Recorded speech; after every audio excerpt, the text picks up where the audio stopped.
Muy buenos días, tengan todos ustedes, también los que nos siguen en las redes sociales. Sean bienvenidos otra vez al segundo día del Congreso, comprometidos con su palabra.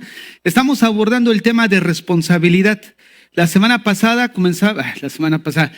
día de ayer comenzamos a hablar acerca de la responsabilidad, pero en el contexto de las personas que no conocen al Señor. Independientemente, todas las personas son responsables de sus acciones. Van a dar cuenta el día de mañana cuando estén delante del Señor de todo lo que hicieron y no van a poder poner excusa si fulanito, si fulanita o una base hormonal, no va a ser excusa todo eso. Somos responsables, agentes morales responsables delante de Dios. Pero el día de hoy vamos a hablar acerca de la responsabilidad, pero ya en el contexto cristiano, hablando básicamente del cambio. Generalmente nosotros como cristianos, o mejor dicho, en general, todo tipo de personas buscamos cambios, buscamos cambiar ciertas áreas en nuestras vidas, ¿no? Queremos ser mejores padres, queremos ser, las mujeres quieren ser mejores esposas, mejores mujeres, individualmente, las que no están casadas. Como varones queremos ser mejores hombres, mejores esposos, los que estamos casados, mejores padres. Queremos ser mejores hijos y así sucesivamente, mejores trabajadores, etcétera, ¿no? Mejores cristianos todavía. O sea, siempre hay esa situación de buscar un cambio en nuestras vidas. Pero una de las cosas que vemos es que el evangelio, como hemos estado hablando en otras ocasiones, no solamente va enfocado a librarnos de una condenación eterna. ¿Qué creen? Que el evangelio también va enfocado a cambiar precisamente nuestras vidas. Pero muchas veces como cristianos pensamos que esto es de una manera mágica. Yo recuerdo hace muchos años donde se celebraban congresos en diferentes partes y congresos grandes congresos, iban grandes oradores y generalmente la gente de la generación mía un poco más mayor iban a congresos. Que de repente en Querétaro estaba Juan Carlos Mansewich y ahí iban todos a ver a este señor por allá. Que Naum Rosario se apareció en tal parte, ahí iban todos. Y que los Richards estaban por y ahí iban. La situación era que se buscaba llegar a un lugar con la finalidad de que ese evento fuera tan ungido que cambiara vidas. Pero les tengo una noticia. En un evento no sucede un cambio, porque el cambio se lleva día a día. No es una experiencia espiritual en el cual, ¿sabes qué? Hoy vine a este congreso y hoy salí como nuevo. No, se dan herramientas, se dan elementos que nosotros debemos aplicar día a día en nuestra vida cristiana para generar ese cambio. Y sorpresa, esa parte del cambio es responsabilidad nuestra. Muchas veces como cristianos oramos una noche, un viernes por la noche: Señor, te ruego que el día de mañana sea mejor padre, mejor cristiano. Y pensamos que al despertar, ya me siento espiritual, hasta ando como que en el aire, ¿no? Y no sucede así. Déjenme decirles que no sucede así. Generalmente se ha discutido acerca de que si el hombre nace malo o se hace malo. Ha habido diferentes corrientes de incluso pensadores que llegan a sacar, ¿no?, sus ideologías, sus filosofías. Uno de ellos fue Russell. Russell decía que el hombre tiene por naturaleza la tendencia hacia el bien. ¿Por qué razón? Porque él decía que el hombre es bueno por naturaleza. Por ende, tiende a ir a hacer lo bueno. Pero la educación tradicional termina corrompiéndolo y a entrar al contacto con la sociedad lo acaba descomponiendo totalmente.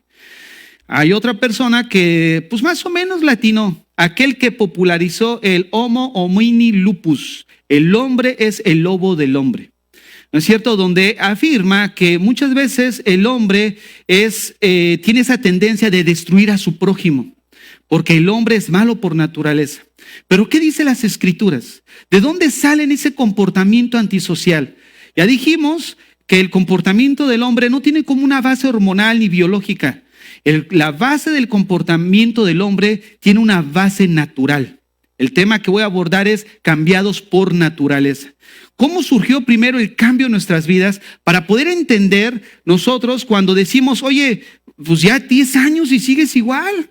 Oye, 5 años y no vemos frutito en tu vida, ¿no? Oye, pues ya eres un dinosaurio en el evangelio y sigues siendo la misma persona. O sea, ¿qué es lo que está sucediendo? Pueden ser dos cosas. La primera, a lo mejor no hemos entendido lo que se lleva a cabo espiritualmente en nuestras vidas como cristianos. O la segunda es de que lo más seguro no has cambiado o Dios no ha cambiado tu naturaleza. ¿De dónde surge ese cambio? Miren, vayan a Mateo capítulo 15, verso 18. En Mateo 15, 18 nos muestra de dónde sale ese comportamiento. ¿No? Ese comportamiento que muchos buscan todavía en la sociedad, descubrir por qué el hombre actúa como actúa. Vean, la Biblia nos da respuesta. Mateo 15, 18. El contexto de este pasaje es el hecho de que unos decían, oye, pues aquí ellos comen sin lavarse las manos, ¿no? Y el Señor les dice que eso de comer sin lavarse las manos, pues no contamina al hombre. No contamina al hombre lo que entra, sino lo que sale. Ese es el contexto. Entonces vean lo que dice Mateo 15, 18. Pero lo que sale de la boca, ¿de dónde sale? Del corazón. Miren, la naturaleza del hombre, hay quienes han dicho, estas personas científicas o filósofos dicen, mira, no podemos sacar la conclusión si es por naturaleza. Porque para deducir que el problema del hombre es de naturaleza, tendríamos que regresar hasta el periodo de naturaleza. Y no podemos hacer eso, dicen. O sea, ¿cómo podemos reducir, volver hacia atrás hasta llegar a ese punto? Pero miren, la Biblia sí nos indica que el problema del hombre es de naturaleza. La naturaleza del hombre se identifica en la Biblia como el corazón. El corazón es el centro de control del ser humano. Es el asiento de las emociones, de la voluntad, de la conciencia, ¿no? Todas estas áreas implica el corazón. Si ustedes miran con atención, y les voy a hacer otra vez el listado, lo que implica en la Biblia o lo que representa el corazón en el hombre.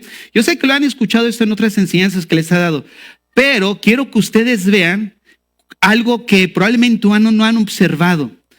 Y ahorita van a ver el punto de cambio que quiero mencionarles.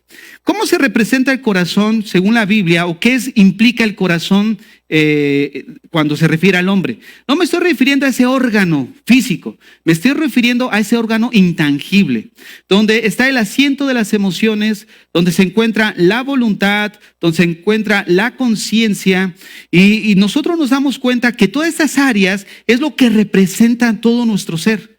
O sea, si tú miras, tú eres lo que piensas. Uno como ser humano está integrado también por la conciencia, por la voluntad, por las emociones. Básicamente es la esencia, el núcleo de lo que somos. Entonces eso es la naturaleza del hombre, su corazón se representa en la Biblia. Entonces vean cómo de alguna manera la naturaleza del hombre está representada según la Biblia por el corazón. Ahora, dice ahí el versículo 18, pero lo que sale de la boca, ¿de dónde sale? Del corazón. Uno va a manifestar lo que es, básicamente. Y es un principio que vemos en la Biblia. La persona que no conoce a Dios, no lo puedes forzar a que se comporte como un cristiano. Porque el problema del hombre, lo hemos dicho muchas veces, no es de conducta, es de naturaleza. Ahora, si el problema es de naturaleza, esa persona va a manifestar lo que él es en esencia. ¿Qué es lo que manifiesta? Ven lo que dice el verso 18. Lo que sale de él, sale del corazón y esto contamina al hombre. Ahora, en el verso 19 empieza a decir un listado de actividades que nosotros pudiéramos decir pecaminosas e incluso antisociales, como homicidio que menciona ahí. Vean lo que dice el verso 19. Porque del corazón salen ¿qué? Los malos pensamientos, los homicidios, los adulterios, las fornicaciones, los hurtos, los falsos testimonios y las blasfemias. ¿De dónde sale todo eso? Sale del corazón. O sea, ¿qué implica? Sale de la naturaleza del hombre. Lo que tú eres va a manifestar o se va a exteriorizar en un comportamiento desordenado o un comportamiento que obedece a Dios.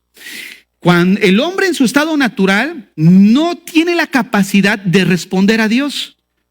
Y todo lo hemos visto. ¿A poco no les ha pasado que les han preguntado, ay, además vas a la iglesia y ya cambiaste? O sea, ¿cuál es la diferencia entre la iglesia cristiana y la católica? ¿Cuál es la diferencia en que tú has dicho que ya dejaste el alcohol solamente porque te volviste cristiano? Yo fui al grupo de AA y también dejé el alcohol. O sea, muéstrame a mí la diferencia, ¿no es cierto? Entonces, muchos pensamos como cristianos, incluso yo me acuerdo que hace mucho tiempo, una hermana que venía a la iglesia decía, oye, fíjate que desde que vengo a esta iglesia dejé el cigarro. ¿Desde que vienes a esta iglesia o desde que conociste al Señor? Nosotros necesitamos enfocar bien. ¿Por qué? Porque nosotros necesitamos ver que muchas veces venimos a un lugar y asumimos que ya somos parte de eso. Porque la etiqueta de cristiano pensamos que al final corresponde a lo que hay en nuestro interior. Pero ¿realmente hay un cambio en nuestras vidas como cristianos? Ahora vuelvo a repetir y los quiero volver a traer. ¿Cómo surge el cambio en la vida de esa persona? Dependiendo lo que él es en su naturaleza. Dice, vayamos a Romanos capítulo 8.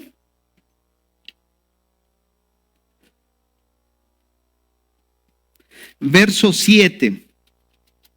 Romanos 8:7. Vean lo que dice. Por cuanto los designios de la carne son enemistad contra Dios, porque no se sujetan a la ley de Dios, ni tampoco pueden. Y los que viven según la carne no pueden agradar a Dios. Ahora, fíjense nada más. En nuestro estado natural caído, no podemos responder a la voluntad de Dios. ¿Cuántos de nosotros, antes de conocer a Cristo, podías llevar a lo mejor una vida sin mentira? Podías a lo mejor no ser mentiroso, pero eras alcohólico. A lo mejor no eras alcohólico ni mentiroso, pero eras fornicario. A lo mejor no eras ninguna de esas tres, pero eras adúltero. Fíjate nada más cómo el problema al final no es resolver una área nada más en tu vida. Lo que el evangelio vino a hacer es cambiar la esencia de nosotros para poder manifestar una conducta que obedezca a Dios. Antes de Cristo no podías obedecer a Dios. Hace rato estaba platicando allá con el hermano Valentín precisamente de esos conocidos que teníamos que eran generaciones nuestras. Y dicen, mira, pues gracias a Dios, por la gracia de Dios. Yo conocí apenas, me encontré a uno de 22 años de que no lo había visto. Y su vida pues prácticamente, pero no conocen a Dios. Ellos no pueden responder de una manera que sea agradable a Dios. Y aquí lo dice el texto. Aquellos que andan según la carne no responden, no obedecen a Dios. ¿Por qué? Porque el problema es de su naturaleza. Mientras ellos tengan una naturaleza caída, no pueden responder a la voluntad de Dios. Ahora, si el problema del ser humano es de corazón, porque según la Biblia y Jesús dijo, lo malo sale del corazón, de la naturaleza. Todas esas actividades pecaminosas son producidas de lo que somos.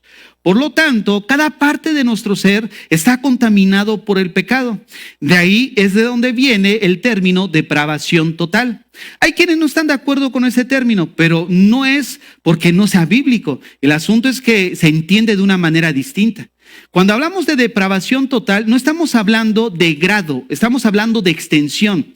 ¿A qué me refiero con esto? Que cuando hablamos que una persona está en el estado de depravación total, no nos referimos que sea tan depravado como pudiera llegar a ser. No tiene que ver eso, porque en la sociedad, incluso de los que no conocen a Dios, hay gente que viven moralmente aceptables, llevan una vida moral aceptable delante de la sociedad. No todos son borrachos, no todos son adúlteros, no todos son asesinos. Hay cierta moralidad. ¿Debido a qué? A su conciencia y a la ley de Dios que puso en su corazón. Cuando hablamos de depravación total, estamos diciendo que cada parte de lo que compone el corazón, que es la esencia y la naturaleza del hombre, está contaminado por el pecado. Tiene que ver con la extensión. Mi mente está contaminada, está viciada por el pecado. Según Efesios 4 lo menciona. Si quieren, vayamos allá rápidamente, miren. Para tener una base bíblica. Efesios 4, verso 17. Yo sé que algunos de ustedes lo han estado escuchando, pero ahorita los quiero traer al punto. Y ahí van a ver que como dicen en término buen colombiano, se me prendió el bombillo, ¿no? A la mexicana me cayó el 20. Y cuando tú descubras eso, ¿qué crees? No vas a tener excusa delante de Dios. La cosa es que veamos cómo Dios obra en nuestras vidas. Vean lo que es el verso 17.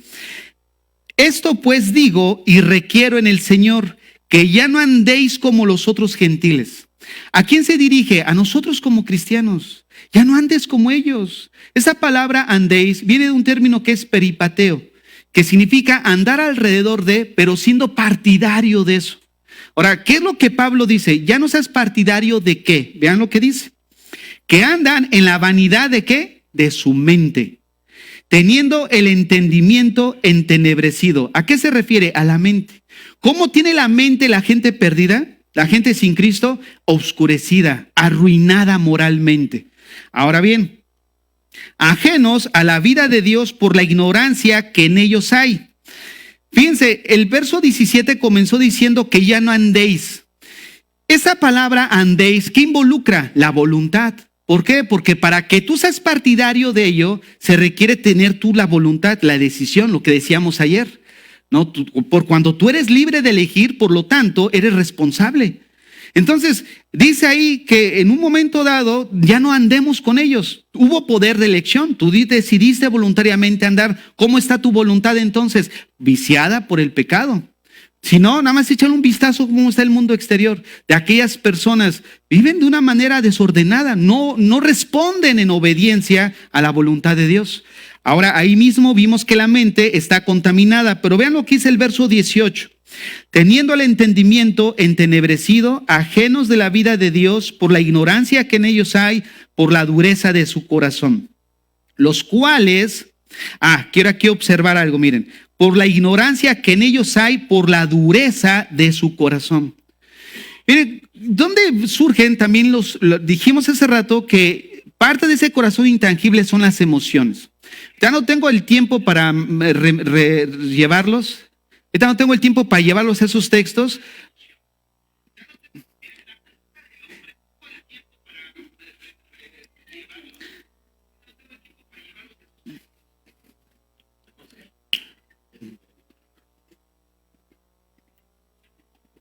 Está bien, no se preocupen. No tenemos el tiempo ahorita para llevar esos textos donde claramente hace relación cada una de esas partes que les digo con el corazón, lo conecta directo. Ya lo tuvimos hace mucho tiempo, pero sí, de una manera general, nada más les recuerdo para que ustedes vean que cada una de esas partes que mencioné tiene relación con el corazón.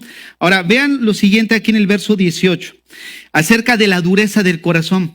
Ahí en el corazón se concentran las emociones. Ahora, pero habla de un corazón duro. ¿No se han dado cuenta cómo la sociedad ahorita se encuentra indiferente ante la necesidad de los otros? ¿Cómo se identifica eso? Un corazón duro. O sea, ya la gente ya nada más está viéndose a sí mismo. Ya si hay una persona que está en necesidad, uno que otro a lo mejor buen samaritano, pero en general, ahora sí estamos en cada quien vea por sí mismo. Estamos en esa generación, o sea, hay un corazón duro. Ahora dice ahí el verso 19, los cuales después que perdieron toda sensibilidad, se entregaron a la lascivia para cometer con avidez toda clase de impureza. Una de las cosas que vimos ayer fue de que si nosotros educamos y adoctrinamos a la nueva generación bajo un nuevo código moral, ¿qué es lo que va a suceder? Ese código moral que a lo mejor recibíamos nosotros de nuestros padres, de nuestros abuelos, si tú vas cambiando a las próximas generaciones, los vas adoctrinando con un nuevo código moral, ¿sabes qué sucede? Vas cauterizando la conciencia. Si no, ¿cuántos de nuestros abuelos iban a las playas y casi llevaban como su pijama? Pero ahora ni siquiera traen traje de baño. Dicen que traen, pero ni parece. Fíjate, y antes, hasta si te veían así, eras tachado de lo peor. Ahora, si te ven tapado, eres tachado de lo peor. O sea, se han invertido las cosas. ¿Por qué? Porque han cambiado el código moral. ¿Quién se dedica a cambiar el código moral? La cultura. Cuando se acepta una conducta y ahora la cultura pasa a determinar qué es bueno y qué es malo. Entonces ahora está en base a lo que diga la cultura. Ya no importa lo que diga Dios. Entonces vean cómo la voluntad, el intelecto, las emociones y la conciencia, esas 4 áreas que componen ese corazón intangible, está manchado por el pecado. Ahora, es a eso a lo que se refiere depravación total. No quiere decir que ya todos son bien depravados, no, tiene que ver con la extensión. Todo lo que nosotros somos en esencia, en naturaleza, que es lo que representa el corazón, está manchado. Ahora, observemos lo siguiente. Si el problema del hombre es de naturaleza y es de corazón, ¿cuál sería la solución hacia este problema? ¿No sería un cambio de corazón? Vayamos a Ezequiel capítulo 26, verso 36. Perdón, Ezequiel 36, 26. Se los leo. Os daré, bueno, voy a leer desde el 25, miren. Ezequiel 36, 25. Esparciré sobre vosotros agua limpia, y seréis limpiados de todas vuestras inmundicias, y de todos vuestros ídolos os limpiaré. Vean el 26. Os daré corazón nuevo, y pondré espíritu nuevo dentro de vosotros. Quitaré de vuestra carne el corazón de piedra, y os daré un corazón de carne. Y pondré dentro de vosotros mi espíritu. ¿Y cuál será el resultado de este cambio de corazón? Haré que andéis en mis estatutos, guardéis mis preceptos y los pongáis por obra. Ahora, no se me distraigan, porque aquí es la esencia que lo quiero comunicar. ¿Qué implica entonces la solución que Dios trajo? Un cambio de corazón, ¿no es cierto? El corazón duro de piedra que teníamos, esa naturaleza caída, ya establecimos que no responde a la voluntad de Dios. Entonces, al no responder a la voluntad de Dios, el hombre, por causa de su naturaleza, ¿qué hace Dios? Le cambia su corazón, o sea, le da una nueva naturaleza. Y esa naturaleza, ¿qué produce? Un cambio de corazón. Ahora, ¿qué significa que el corazón ha sido cambiado?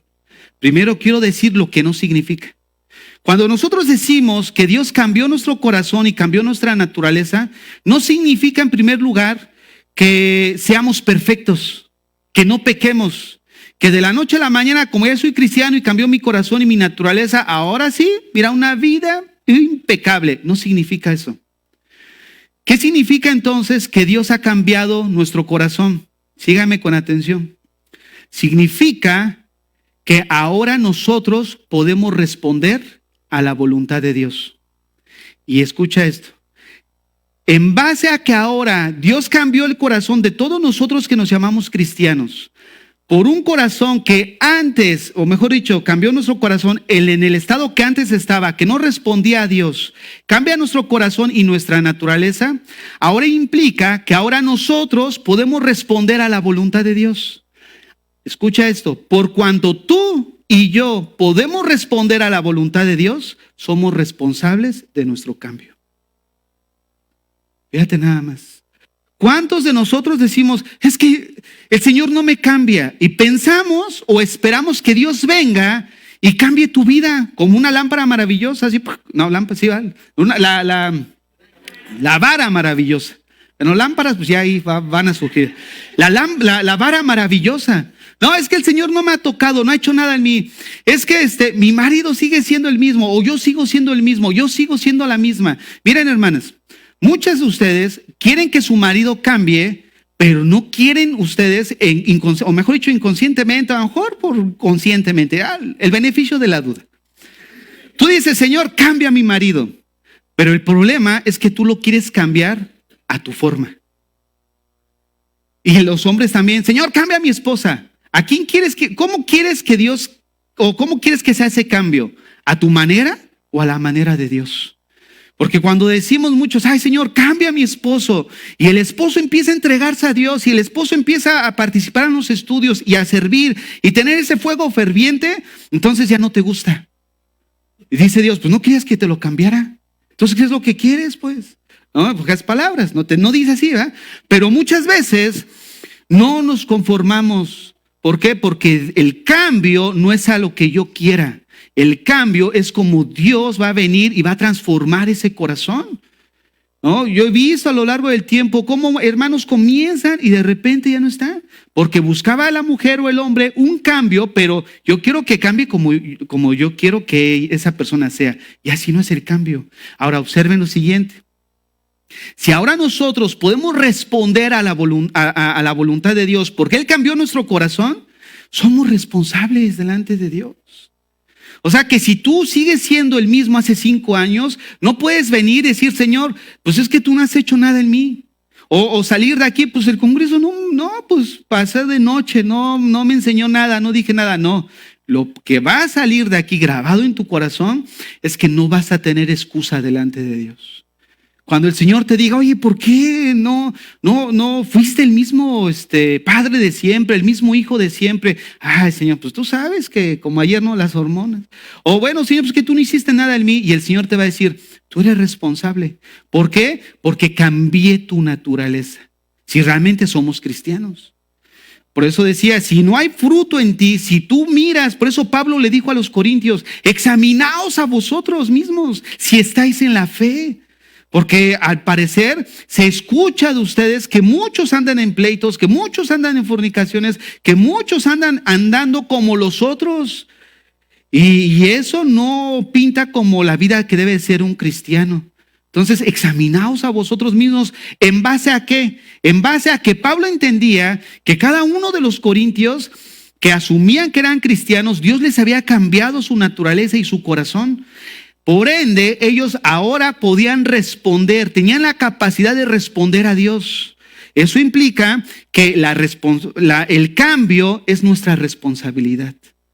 Es que el pastor no me enseña. Sí, él va a su responsabilidad, pero al final de cuentas somos responsables nosotros mismos. ¿Cómo se lleva a cabo este cambio? A través de esos medios de gracia que encontramos.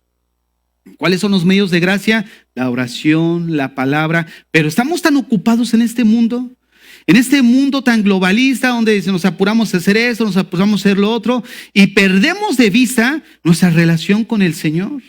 ¿Sabes que una de las cosas que el Evangelio hace no solamente es librarnos de la condenación eterna, es que ahora nosotros reflejemos en nuestra vida la imagen de Dios? ¿Qué fue lo que se perdió en el Génesis? Síganme conmigo a Génesis capítulo 1, 26 y 27.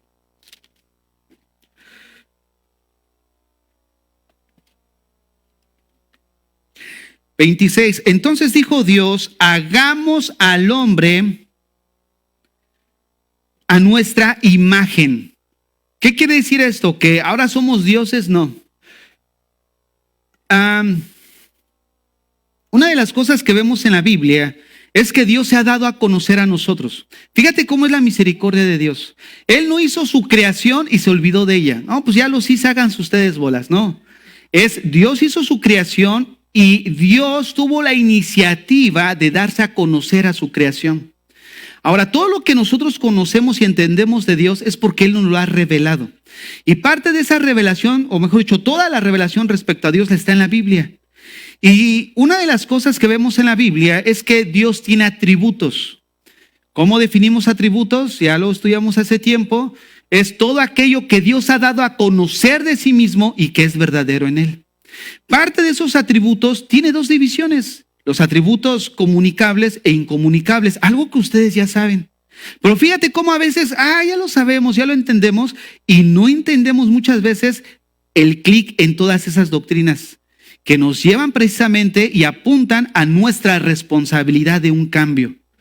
Si Él nos hizo a su imagen, implica que parte de esos atributos que Él tiene, los compartió con nosotros.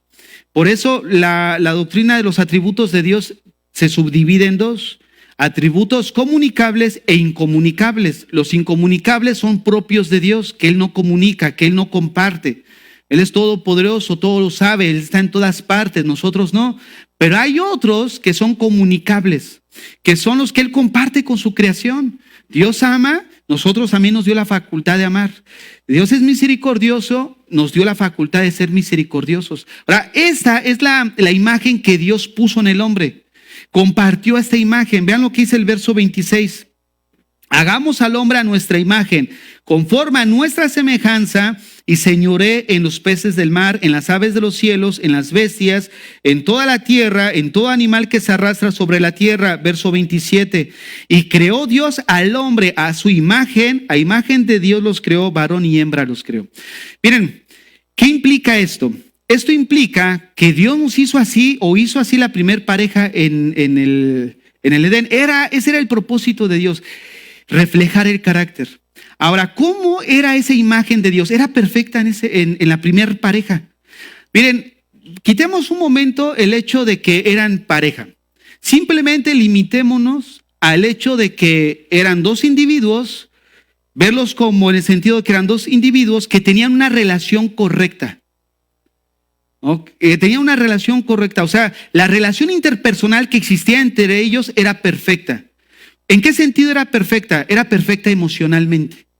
Era perfecta porque tenían pensamientos limpios, pensamientos puros, porque estamos hablando de antes de la caída. Todas esas áreas del corazón, voluntad, conciencia todavía no estaba. ¿Por qué? Porque todavía no habían pecado. Entonces, por otro lado, sí tenían emociones, intelecto, todo eso era perfecto. Y la relación que ahorita había esa relación interpersonal, ahora sí que no habían altibajos, era neutra, equilibrada. Y ahorita tú ves, incluso entre nosotros, cómo es la cosa. ¿Dónde surgen los problemas? Precisamente en comunicación, problemas interpersonales, mismo dentro y fuera de la iglesia. Sucede. ¿Por qué razón? Porque cuando el hombre cae en pecado, la imagen de Dios que hizo perfecta en el hombre se vició, se contaminó. No perdió la imagen moral de Dios, de la que hace rato les hablaba de sus atributos, pero sí perdió la imagen moral. ¿Por qué? Porque se corrompió. Vean lo que dice Santiago 3:9.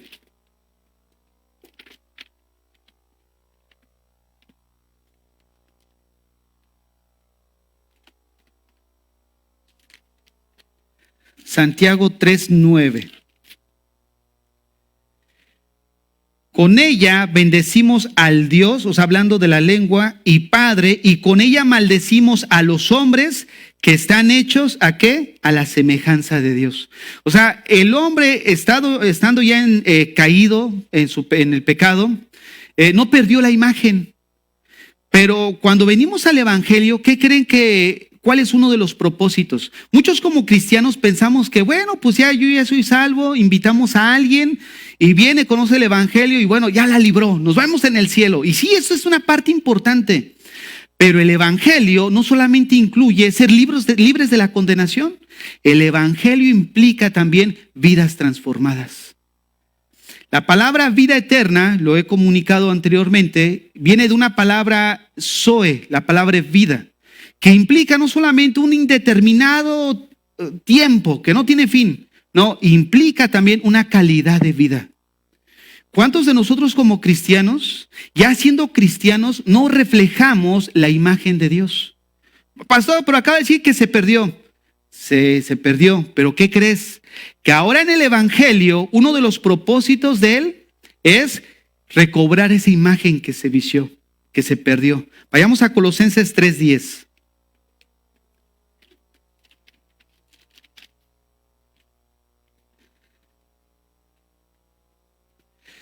Y revestido del nuevo, el cual, conforme a la imagen del que lo creó, ¿qué dice? Se va renovando hasta el conocimiento pleno. Si me pueden poner la versión Nueva Traducción Viviente, se los agradecería. Fíjense cómo de alguna manera nosotros nos damos cuenta que esa imagen que se perdió, ahora en el Evangelio, no solamente el Señor va enfocado en librarte de la condenación, sino que de alguna manera retomar esa imagen que se perdió, o sea, responder bien, responder a la voluntad de Dios, dejar de ser ya a lo mejor, como dijo Pablo en Efesios, no andéis como los otros gentiles que andan en la vanidad de su mente, ya no. Sino que ahora tenemos la capacidad de responder a la imagen de Dios. ¿Por qué? Porque somos partícipes de su imagen. Somos partícipes de su divinidad. Dice ahí el texto, vístanse con la nueva naturaleza. Fíjate nada más, la nueva naturaleza. Hay un cambio de corazón, ¿no es cierto? Y se renovarán a medida que aprendan a conocer. ¿Saben que muchos cristianos son mentirosos? Con todo respeto. Todo respeto. ¿Saben por qué? ¿Cómo puedes amar a alguien que no conoces? ¿Cómo puedes amar? Fíjate, voy a decir algo. ¿Te imaginas esas relaciones que dices, oye, conocí a fulanita y me casé al día de mañana? ¿Por qué? Porque la amaba. No, no es cierto. A lo mejor te atrajo físicamente, A lo mejor hubo algo que te atrajo, ¿no? De él, ¿no? O a lo mejor hubo algo que te atrajo de ella. Pero no puedes decir, es que yo la amaba. No es cierto. ¿Cómo puedes amar a alguien que no conoces? Y así hay muchos cristianos. Señor, te amo. Eres lo más increíble que me ha sucedido. Si el Señor te dice, eres mentiroso. Mentiroso, mentiroso, mentiroso. Porque no podemos amar a quien no conocemos. Y una de las cosas que vemos aquí es que dice que se renovarán a medida que aprendan a conocer a su Creador. ¿Sabes que el Señor dijo, si me amas, guardarás mis mandamientos? ¿Quieres saber cuánto amas a Dios? Esa es la medida. ¿Qué tanto te estás respondiendo a la voluntad de Dios? Es que mi marido, pues no, bueno, déjalo a él. O sea, no me refiero a que lo dejes ahí, no, me refiero a que deja que Dios se encargue con él. Tú haz lo que a ti te toca. Esa es la clave. Que cada uno haga lo que el Señor me va a responder a mí. Hace rato le dije a un hermano jugando, le pregunté, ¿y tus hijos qué onda? Pastor, ¿usted ya dijo? Cada quien va a hacer cuentas. Yo ya lo dejé, dice, ¿no? Él ya le va a entregar cuentas como hijo al Señor y yo estoy aquí, ¿no? Y es eso. El punto es de que tú haz lo que a ti te toque. La salvación es individual. Si tú le dices, oye, pues vamos, o es esto, o lo quieres guiar, y hay veces, de verdad, que hay hombres como mujeres que de repente, ¿y a mí qué me dices? ¿Tú qué me vas a andar enseñando a mí? No, déjalo. Él le va a entregar cuentas a Dios. Tú haz lo que a ti te corresponde delante de Dios, porque tú es lo que a ti te corresponde y Dios te va a demandar de eso. Fíjate lo que continúa diciendo, conocer a su Creador y se parezcan más a Él. ¿Cuánto nos parecemos a Dios? ¿Te pareces al Señor? Miren, en lo secular, ¿qué decimos? Mira, el Señor se parece a su papá, porque sacó las orejotas. No, ahora, déjame decirte algo. ¿Te pareces a tu Creador? ¿Te pareces a tu Padre? ¿Cómo podemos manifestar ese parecido? Cuando amamos a nuestros enemigos, cuando oramos por el que nos maldice, cuando aquel que de repente, ¿no? Pues vas y lo saludas. Cuando ves al necesitado y no pasas indiferente, sino ves órale, te ayudo en lo que yo pueda. Mostramos misericordia, ahora tenemos la capacidad de responder. Y cuando tú ves algo así y no lo haces, tú vas a dar cuentas. ¿Por qué? Porque no vas a decir, no, es que no sabías, no, tú eres responsable, porque te dio un corazón que ahora puede responder a mi voluntad. Si tú no respondiste a mi voluntad, eres responsable y eres culpable. Miren, una de las cosas que elimina el hecho de que no somos responsables es la culpa. Eso es como una tríada: responsabilidad, culpa, conciencia. Porque actúan juntos. Libertad.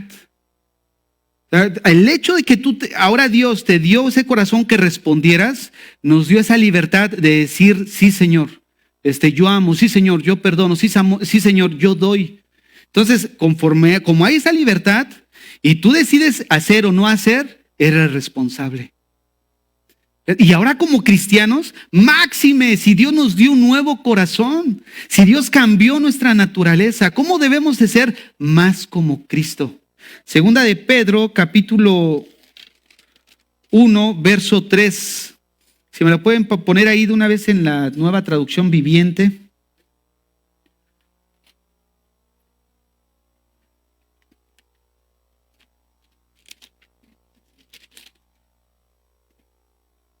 Dice ahí, vamos a leer hasta el 5, vamos a ver.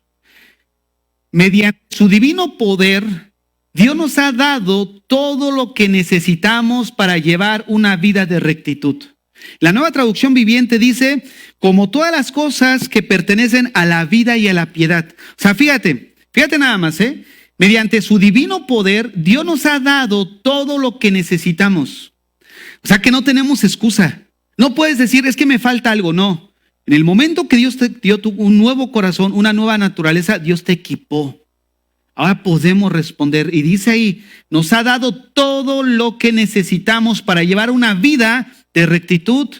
Es que el Señor no me quitó a que yo tenía ahí al lado, no. Dios te ha dado todo lo que necesitas. Todo esto lo recibimos al llegar a conocer ¿a quién? a aquel que nos llamó por medio de su maravillosa gloria y excelencia. O sea, en el momento de nuestra salvación, cambiando nuestro corazón, en ese momento en el que vamos conociéndolo más y más, Él nos va fortaleciendo, vamos pareciéndonos más a Él, porque ahora podemos responder. Quitó nuestro corazón. Mira, eso de que no puedo cambiar, déjaselo para el incrédulo. Ahí sí te creemos. No puedo cambiar, pero tú que te asumes cristiano y decir no puedo cambiar, no puedo dejar esto, es porque no has trabajado en esa área. Es porque no quieres trabajar en esa área. Es porque hemos sido negligentes en esa área. El escritor de los Hebreos les dice, oigan, ustedes ya debiendo de ser maestros, es necesario que otra vez se les enseñe. Oye, ya dan pena. Les faltó ahí que pusiera, ¿no? Pero esa es una aportación mía. Pero ahí dice después que todo eso fue porque fueron negligentes en su vida espiritual. Nosotros no podemos hacer. Pásame al verso 4, por favor. Y debido a su gloria y excelencia, nos ha dado grandes y preciosas promesas. Estas promesas hacen posible que ustedes participen de la naturaleza divina y escapen de la corrupción del mundo, causada por los deseos humanos. Fíjate nada más, participen de la naturaleza. O sea, nosotros ya somos partícipes de esta naturaleza. ¿Qué? Esto ya era para que se hubieran desmayado de la revelación. Somos participantes. ¿A qué se refiere? A que nos dio su naturaleza. Primera de Juan dice que Él puso su naturaleza. Esa palabra simiente que utiliza ahí es la palabra que se utiliza para esperma. Él puso su naturaleza en nosotros. Ahora, ¿qué es lo más natural? Que reflejemos la imagen de Dios. ¿Sabes por qué? Porque somos posesión suya. Pásame a Efesios 3:10, porfa. En esta misma traducción. Efesios 2:10. 2:10. Fíjate, pues somos la obra maestra de Dios. O sea, no eres cualquier cosita. La obra maestra de Dios. ¿Ya viste de lo que somos? ¿Cómo estamos constituidos? Somos la obra maestra ¿de quién? De Dios. Entonces volvamos a leer ahí. Somos la obra maestra de Dios. Él nos creó de nuevo en Cristo Jesús. Somos una nueva criatura. Entonces, ¿por qué escuchamos continuamente así como que, ay, hermano, pues yo te voy a decir algo honestamente y no quiero ofender a nadie. Ustedes saben que yo soy muy observador, sobre todo respecto a conductas que en la iglesia se van repitiendo. Tú ya cuando ves, no, ya sé para dónde van. ¿Por qué? Porque no es la primera persona en el sentido de que generalmente el hombre manifiesta repetición de ciertas conductas. Y ¿sabes? Una de las cosas por las cuales sucede el hecho de no hay un cambio, principalmente es porque somos negligentes en nuestra vida espiritual. Porque no nos acercamos al Señor. ¿Sabes qué es lo que produce ese cambio todavía más firme en nosotros? Cuando estamos en contacto con el Padre. Y ahorita vamos a ir a ese texto, pero cuando tú empiezas a conocerlo más a través de la palabra, de la oración, entre los hermanos, empiezas a ver el carácter de Cristo en alguien, eso te motiva. Mira, el hermano me bendijo. Mira, el hermano mira, no, el Señor, y empieza a formarse ese fuego en nuestra vida, ¿no es cierto? Ahora, fíjate cómo continúa diciendo. A fin de que hagamos las cosas buenas que Él preparó de antemano. Bien, les voy a leer, ponme ahí la nueva traducción, Reina Valera, por favor. Para que haga algo, porque además ahí está sentado. Es cierto, Ariel. Dice así, porque somos hechura suya. Somos hechura suya, creados en Cristo Jesús para buenas obras. ¿Sabes? Esa palabra hechura es de donde encontramos en el castellano la palabra poema. En el griego es poiema. Esto nos da una idea. ¿Cuál es la idea? ¿Cómo éramos antes de Cristo? No respondíamos a la voluntad de Dios, ya lo había mencionado, porque teníamos un corazón con una naturaleza caída. Por ende, no podemos responder en ese momento, porque estábamos muertos en nuestros delitos y pecados. Pero resulta que no teníamos rima. Cuando volaba la chancla, el sartén, los pleitos, los niños, que hoy no llegó a dormir, que según está con sus amigos, con sus amigas, y resulta todo así, todo está deforme. Pero venimos al Señor y dice, ahora eres mi obra maestra, o sea, ahora eres mi poema. Hago de esa desorden, hago de ti una vida que tenga rima, que tenga sentido. Y así somos. Antes de Cristo no teníamos sentido, no teníamos dirección, pero cuando venimos a Cristo encuentra nuestra vida sentido, dirección, propósito, el por qué vivir, el por qué levantarme el día de mañana, el por qué seguir trabajando, el por qué venir a la iglesia. ¿Y sabes qué motiva todo eso? El conocer al Señor. Ponme ahí 2 Corintios en esa misma versión, por favor, capítulo 3.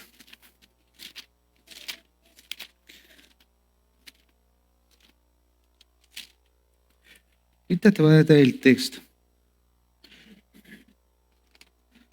2 Corintios 3, versículo. Bueno, vamos a leerlo todo. Vamos a leer todo el texto. Vamos a leer todo el texto. Vamos a leer todo el texto. Vean lo que dice. Antes de leer el texto, quiero introducirlos un poco al contexto de esta carta. Resulta que está escribiéndole a los corintios, pero esta segunda carta a los corintios fue una carta en la que Pablo está defendiendo su apostolado. Resulta que lo tachaban así como que no, ese Pablo nada más busca lo de las ovejas, no quiere extorsionarlos, es un mal apóstol, ni apóstol es y todo. Entonces es una respuesta a su apostolado. Menciono esto para que tenga sentido los primeros versículos. Vamos a leer los primeros versículos. Verso 1.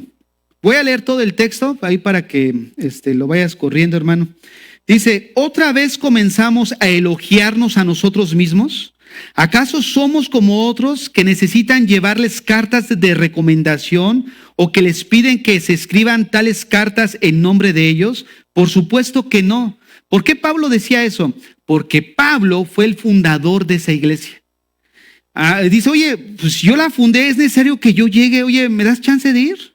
Dice, no, fíjate lo que dice más adelante. La única carta de recomendación que necesitamos son ustedes mismos. Sus vidas son una carta escrita en nuestro corazón. Todos pueden leerla y reconocer el buen trabajo que hicimos entre ustedes. O sea, si ellos acusan que nosotros somos malos y buscamos lo de ustedes, abran los ojos. ¿A poco ustedes dan testimonio de eso? Ustedes han visto que nos hemos conducido de una manera correcta. Es lo que Pablo está diciendo.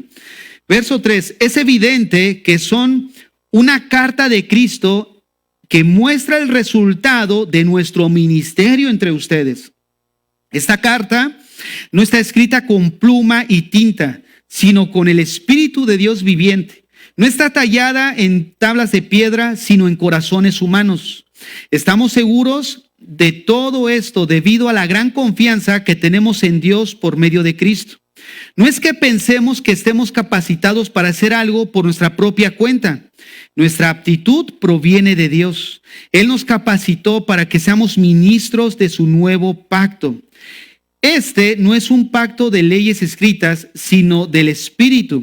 El antiguo pacto escrito termina en muerte. Quiero explicarles esta parte. En Éxodo 20, Dios le dio las leyes a Moisés, ¿no? Los mandamientos. Ese era el nuevo pacto.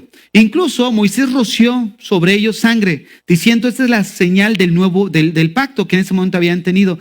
Pero ¿cuál fue el fin de ese pacto? Señalar la condición en la que estábamos. Por eso dice, ¿qué trajo ese pacto? La muerte. Porque nunca fue un medio para salvación, sino mostrar la condición en la que estábamos y que estábamos incapacitados de responder a Dios, a su voluntad. Por lo tanto, habíamos infringido la ley y a la infracción de la ley que correspondía a la muerte. Jesús, el Padre lo dijo desde el Génesis, el alma que pecare, esa morirá. Desde el Génesis está escrito. Ahora vean lo que dice el verso 7. El camino antiguo con las leyes grabadas en piedra conducían a la muerte, por lo que ya expliqué.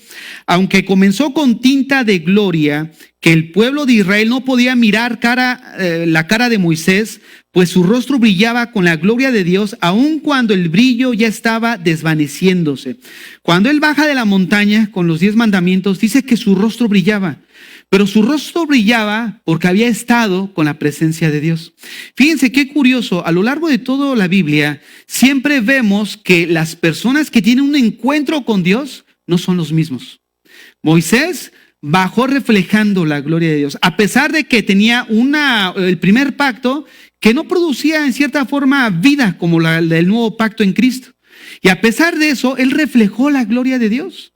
Cuando vino, ahorita se me fue otro nombre de otra persona que manifestó la gloria de Dios en su rostro, Jacob en Peniel. Él dice que que tuvo un sueño. Hagan de cuenta que va en dirección a ver a Saúl. Y resulta su hermano para tener un encuentro. Y dice que pasó a toda su familia y todo lo que tenía los hizo adelantarse. Él se quedó en Peniel. Él sabía que necesitaba en ese momento un encuentro con Dios. Se queda en Peniel solo, empieza a orar, empieza a ver una escalera que suben y bajan ángeles. ¿Eso qué implica? Que él dice, esa es una puerta a Dios, abierta hacia Dios. O sea, aquí hay una relación con el Señor. Y resulta que dice que él empieza a batallar con ese ángel. Y Jacob, como estaba acostumbrado a todo tomarlo por la fuerza, él sabía que ese ángel tenía una bendición. Y resulta que al final empieza a combatir, ¿no? El relato dice con el ángel, para no hacerlo tan largo, algo que ya saben, al final, ¿qué le dice el ángel? Suéltame. Dice, no te voy a dejar si no me bendices. Suéltame, no te voy a dejar. El chiste es que le toca su muslo y se desconyunta.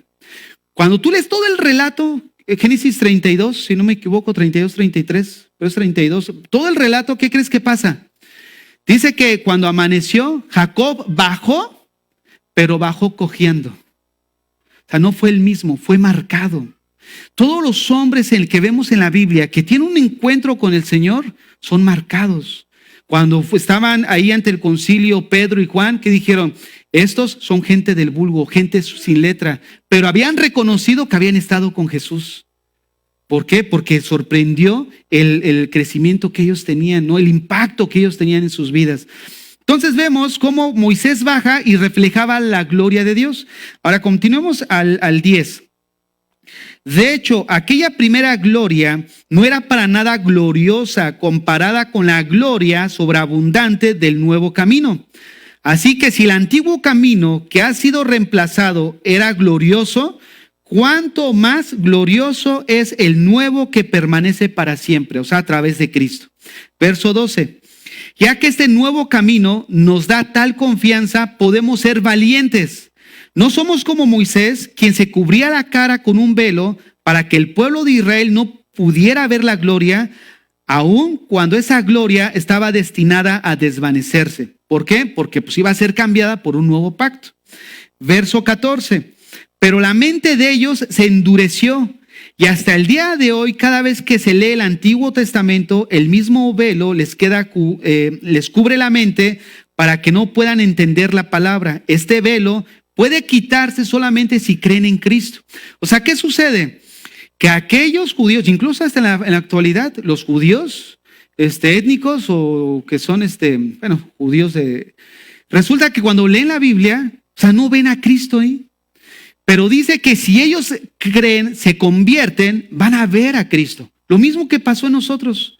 ¿Te hablaban del evangelio? No, yo no tengo tiempo. Mira, menos en viernes. Oye, que vea la escuela bíblica. No, la escuela bíblica es la pachanga. Es viernes y el cuerpo lo sabe, ¿no? O sea, es viernes, vamos a disfrutar. Pero resulta que así estábamos incluso antes de Cristo. No creíamos, pero cuando creímos en Cristo, que se nos quitó el velo. Y muchos que dicen, híjole, ¿cómo ahora ya puedo entender y ver las profundidades del evangelio? Ahora mi corazón ha sido abierto. Ahora continuemos leyendo, verso 15. Efectivamente, incluso hoy en día, cuando leen los escritos de Moisés, tienen el corazón cubierto con ese velo y no comprenden. En cambio, mira lo que dice, cuando alguien se vuelve al Señor, el velo es quitado, pues el Señor es el Espíritu, y donde está el Espíritu del Señor, allí hay libertad. ¿Libertad para qué? Para brincar, para revolcarse. No. Libertad para creer. Porque estamos hablando que el pueblo judío no podía creer porque tenía un velo. Pero resulta que si se vuelven a Dios, entonces encuentran una libertad en el sentido de que el velo les es quitado y tienen libertad para creer. Así como nosotros, ahora que nos volvemos al Señor, tenemos esa libertad para creer. ¿Pero qué creen? No solamente para decir, sí, yo soy cristiano y llevar una vida como mundano, sino decir, yo soy cristiano y vean lo que resulta, verso 17. Pues el Señor es el Espíritu, y donde el Espíritu del Señor está, allí hay libertad. Así que todos nosotros, a quienes nos ha sido quitado el velo, quiero preguntarles, ¿a quién se le quitó el velo? Pues con razón, yo sabía que esto era de Dios, este mensaje. ¿A quién se le ha quitado el velo? No quieren compromiso, ¿va? Ay, sí, pues ya sé para dónde van, así no, nos va a hacer un 4 aquí. No, ya estuvo desde ayer el 4. Pero miren, vamos a ir leyendo. Pues el Señor es el Espíritu, verso 17, y donde está el Espíritu del Señor, allí hay libertad, verso 18. Así que todos nosotros, a quienes nos ha sido quitado el velo, podemos ver y reflejar la gloria del Señor. ¿Qué quiere decir esto? Que ahora nosotros podemos reflejar esa imagen de Cristo, esa imagen que se perdió por el pecado. O sea, ahora podemos reflejarlo. El Señor, dice el verso 18, vuelvo a leer, así que todos nosotros quienes nos ha sido quitado el velo, podemos ver y reflejar la gloria del Señor. El Señor, quien es el Espíritu, nos hace más y más parecidos a Él a medida que somos transformados a su gloriosa imagen. Dice que mirando a cara descubierta como en un espejo, somos transformados de gloria en gloria, dice la Reina Valera, a su imagen. ¿Cómo esto es la gloria? Eso es ser partícipes de su divinidad. ¿Qué tanto de tu vida refleja esa imagen de Dios? ¿Qué tanto de nuestra vida está reflejando el carácter de Dios? ¿Sabes que somos responsables de eso? Ahora, vuelvo a repetir, el que nos haya dado un nuevo corazón no implica perfección. Probablemente en esta mañana estés aquí y digas, pero le he regado tanto como cristiano. O sea, he cometido tantos errores, he pecado tanto ya como el Señor, siendo consciente. Mira, nunca es tarde. Nunca es tarde para corregir. Nunca es tarde para regresar al buen camino. Probablemente te sientas culpable por lo que has hecho. O incluso que llegues a pensar que ya el Señor se olvidó de ti. Mira, Dios tiene misericordia. Alguien dijo, mientras que la gracia de Dios esté operando, no hay corazón duro que Dios no pueda tocar. No hay pecador que Dios no pueda perdonar y que no quiera perdonar. Pero es tu responsabilidad. El deseo de decir, Señor, yo quiero conocerte. Porque no puedes amar a quien no conoces. Tú necesitas conocer a Dios. ¿Cómo conocemos a Dios? ¿A través de una experiencia? Miren, pudiéramos pasar aquí todos y de alguna manera influenciar sus emociones, como decía ayer el pastor. Yo lo vi eso muchas veces. Allá, sobre todo cuando hacían esos túneles de poder. Y les estoy hablando de gente pesada, los Richard, que eran muy conocidos allá por el norte, Ciudad Juárez. Un Fernando Sosa que teníamos ahí de vecino. Ustedes busquen Fernando Sosa. Este pasaje que les acabo de leer, ¿saben cómo lo interpreta? Moviendo las emociones de todos. Y un día sacó un espejo así de este tamaño. Así, un espejo así. Y lo pone ahí en el púlpito, pasen, una hilera por acá y otro por acá, pasan. Y lo pone enfrente del espejo, ¿qué ves? ¿Qué ves? Y todos, cayéndose al suelo. Y otro, porque dice la Biblia que el que mira a través del espejo ve la gloria de Dios. Y yo dije, ¿hasta dónde hemos llegado? Ese señor, resulta que en una ocasión hicieron un evento porque vino Nahum Rosario, del que yo les comenté, el que le dijo, Señor nos mandó a predicar a los pobres para que dejen de ser pobres. Él resulta que estuve ahí mirando, observando, y resulta que uno de los que tocaban el bajo fue ahí a ese reunión. Y él pasó y estaba orando por él. Y entonces cuando va a orar por él, observo que uno se le acerca y le dice algo al oído al pastor que les digo. Y de repente él se queda así. El Señor me está diciendo que tú tocas un instrumento. Dios te quiere aquí la próxima semana, que le ministres a Dios. Y el otro, es de Dios. Porque ¿cómo supo? ¿Cómo supo? Pues el otro chismoso que vino a decirle al oído. Hermanos, miren, en realidad no hay pensamiento crítico ni eso dentro de la iglesia. Yo les mencionaba hace tiempo que en el contexto secular, académico, utilizan ese término, pensamiento crítico. Pues para de alguna manera estar ahí viendo que no seamos tan influidos. Pero en el contexto cristiano necesitamos discernimiento. Por eso les digo, ya por lo menos, si no hay discernimiento, pensamiento crítico, saber si eso es así o no, sentido común. Pero nosotros como cristianos, ¿qué necesitamos?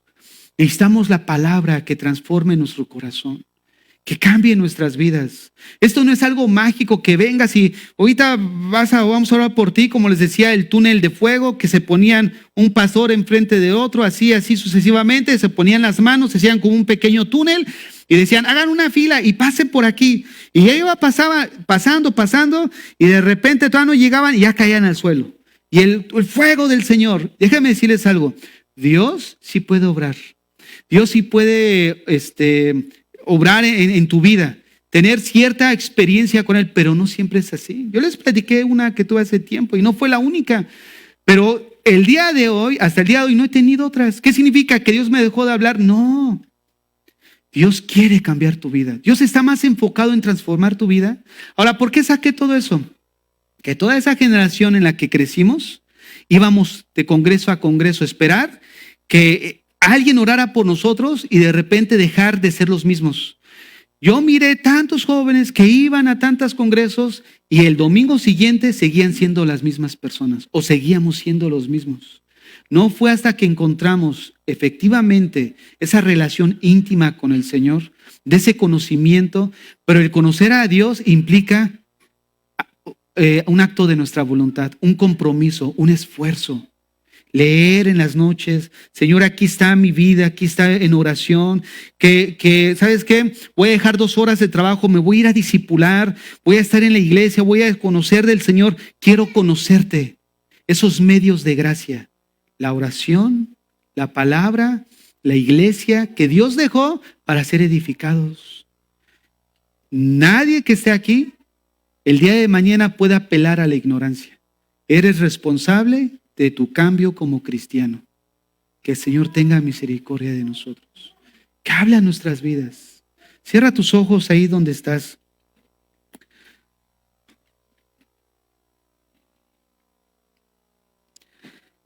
El Señor nos ha dado un nuevo corazón. Eso implica que ahora podemos responder a la voluntad de Dios. Si tú no has respondido a la voluntad de Dios en esas áreas que tú sabes, arrepiéntete, porque es pecado. Si el Señor ha señalado algo en ti y no lo has hecho, arrepiéntete. No trates de justificarte del hecho que Él no te ha cambiado o no ha pasado nada sobrenatural para cambiarte.